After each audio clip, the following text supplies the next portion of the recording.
कंचा कदली को एमती आपण के भजा कर कि जदि न कर भिडटी को निहाती भाव में शेष पर्यटन देखूँ। आज मुझे कंचा कदली रे गोटे सोरिष मसला दे भजा आ भजाटी आप स्पेशली पखाल बनईकि खाइबे आपण मानक बहुत ही बढ़िया लगे। नमस्कार, आपण समस्त को मो यूट्यूब चैनल में बहुत सारा स्वागत।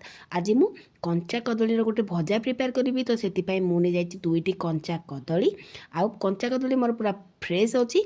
एबे से कदली को मु काटिबी तार दुई पड़ साइड को आप एमती छुरी रे काटी नेबे। तापर गोटे पिलर साहाय्य तार चोपा को एमती आप छड़े नेबे। मन रखिए चोपा को पूरा परिष्कार भाव छड़ेबे ना कदली पूरा कला पड़ज आ बिल्कुल भी भल लगे। तापर मझिरू एमती काटी नेबे।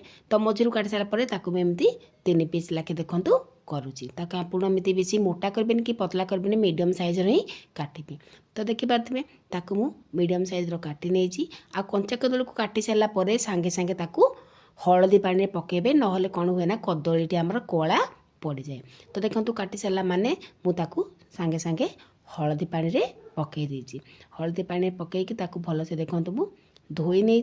आई कंचा कदली भजाटी सांग मैंने बहुत ही बढ़िया लगी है खायापाई। आपको आपण खाइबे माछ भजा को साइड करदेवे, आपको खाइबे माने कंचा कदली भजाटी एत टेस्ट लगे। तापर मुझे गोटे कड़े गरम कर से पकई देछि गोटे कप पानी। से पकई देछि अल्प टिके हलदी आउ स्वाद अनुसार अल्प टिके लुण। एबे जो कदली को काटिकी रखी एबे से कदली को ता भितर दे दूची। आपण माने कदली को एमती टिके हल्का सिझे देबे। कदली जो सब कषा अंश थिबो से पळेबो आ भजाटी खाइबा पई एकदम बढ़िया लागिबो। तो देखि बातबे कदली को पकई साला परे ताकू भल से गोळे नेछि। तो गोळे जाला परे ताकू आमे एबे टिके सिझेबा। तो ताकू बेसी सिझेबानी, ताकू 60 ରୁ 70% ही सिझेबा। बाकी जहाँ से सिझिबार थिबो से भजारे मध्य सिझिजिबो। बास तार कषा अंश जीवा पई एई जिनसटा के आमे करबा। तो ता कवर करके 3 ରୁ 4 मिनिट छाड़ देछि। 3 ରୁ 4 मिनिट पर आपण मानक देखौछि कदली मोर सिझी जाइछि कि नाही आपण के चेक करिवि।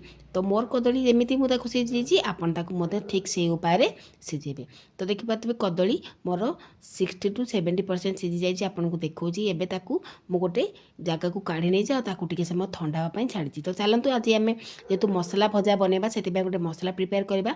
एपटे मु अदा रसुण आउ जीरा सोरिष बटा गोटे चामच नहीं जाइछि। से अल्प टिके हलदी पकई देछि आउ हाफ चामच पाखापाखि पकई देछि काश्मीरी चिली आ लुण बास कम टिके देछि जेमति मसला हमर बैलेंस हबो। जेहेतु आमे कदली सिझिला बेले लुण पकईथिलु तो सेही हिसाब रे आपण लुण आ हलदी देखिकी पकईबे।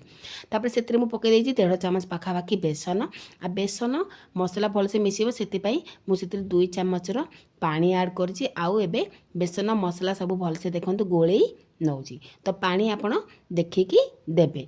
आपण केते कदली नौचंदी से हिसाब रे आपण मसला मध्य प्रिपेयर करेंगे। तो देखि पारथिबे पानी दे साला पर ताकू देखंतु पूरा भलसे मु गोळेई नेछि। मोर लागिला आउ टिके पानी लागिबो कारण हमर मसला पूरा ड्राई होइतिला।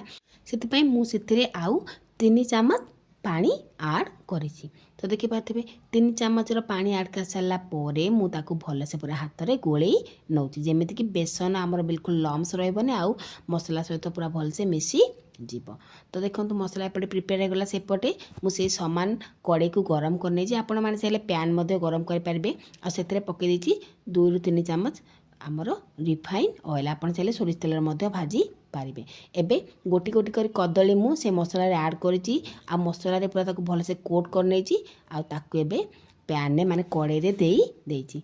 तो एमि जेमिति मु करूछि आपण माने ठीक ताकू सेही पर करिवे। मसला ताकू पूरा भलसे कोटिंग कर देबे। तापर ताकू गोटे गोटे करके भाजीबे। तो देखंतु मु गोटे पर गोटे कदली के एमति कोट करके ताकू सब कड़े रे दे दोछि। एबे ताकू आमे भाजीबा। तो देखंतु तार गोटे पट साइड पूरा रेड रेड कलर हो जाइतिला। तार आ गोटे साइड को मु लेउटे दोछि। तार दुई पट साइड जेमिति हमर बढ़िया से कलर आसीबो पूरा बढ़िया लागे भजाटी खाया पई। आपण माने निश्चिंत थरे ट्राई करंतु निज घरे। तो देखि पाते तार गोटे पख साइड गोल्डन ब्राउन कलर हो जाइतिला। तो ताको मु आर पट साइड को मध्य ओल्टे देवी। ताको आरपट साइड को ओल्टे कि ताको मध्य सेही गोल्डन ब्राउन कलर हवा पर्यंत कुक करी। जेहेतु एथिरे बेसन पड़ी यह ऊपर क्रिस्पी लगे भीतर पूरा नरम लगे और खाइबा पई मध्य बहुत बढ़िया लगे। आपन ताको एमती खाली पाटी मध्य खाई पारिबे। आपन चाहिले बेसन जगह चाउल गुंड मध्य यूज करी पारिबे। चाउल गुंड दबा द्वारा भी बहुत बढ़िया क्रिस्पी लगी थाए। तो देखि पारथिबे तार दुई पट साइड आमर कलर पूरा चेंज हो गलानी। ମୋତେ ଲାଗିଲା ଏଥିରେ ଆଉ ଟିକେ ତେଲ ପଡ଼ିବ, ସେଥିପାଇଁ ମୁଁ ଅଳ୍ପ ଟିକେ ତେଲ ତାପରେ ଆଡ଼୍ କରିଛି। ଯେହେତୁ ଆମର ଏବେ ଟିକେ ଡ୍ରାଏ ଡ୍ରାଏ ଲାଗୁଛି କଦଳୀ ଭଜାଟି, ତ ସେଥିପାଇଁ ଆଉ ଟିକେ ତେଲ ମୁଁ ସେଥିରେ ଆଡ଼୍ କରିଛି। ଆଉ ତାକୁ ଟିକେ ସମୟ କୁକ୍ କରିଛି, ଯେମିତିକି ତା'ର ଦୁଇ ପାଖ ସାଇଡ଼୍ ପୁରା ଗୋଲ୍ଡେନ୍ ବ୍ରାଉନ୍ କଲର୍ ହେଇଯିବ। ତ ସାଙ୍ଗମାନେ ଦେଖିପାରୁଥିବେ କିଛି ସମୟ କୁକ୍ କଲା ପରେ ତା'ର ଦୁଇ ପାଖ ସାଇଡ଼୍ ପୁରା ଗୋଲ୍ଡେନ୍ ବ୍ରାଉନ୍ କଲର୍ ହୋଇଯାଇଛି। ଏବେ ତାକୁ ମୁଁ ଗୋଟେ ପ୍ଲେଟ୍କୁ କାଢ଼ି ନେଉଛି। ସେ ସମାନ ଉପାୟରେ ମୁଁ ବାକି କଦଳୀକୁ ମଧ୍ୟ ବନେଇକି ରେଡ଼ି କରିଦେବି। ତ ଦେଖିପାରୁଛନ୍ତି କଦଳୀରେ କେତେ ସୁନ୍ଦର ଗୋଟେ ମସଲା ଭଜା ବନିକି ରେଡ଼ି ହୋଇଗଲା। ଯଦି କଦଳୀର ଏଇ ରେସିପିଟି ଆପଣମାନେ କେବେ ବି ବନେଇ ନାହାନ୍ତି, ନିହାତି ଭାବେ ଥରେ ବନାନ୍ତୁ ଆଉ ନିଜର ମତାମତ ମୋତେ କମେଣ୍ଟରେ ଜଣାନ୍ତୁ।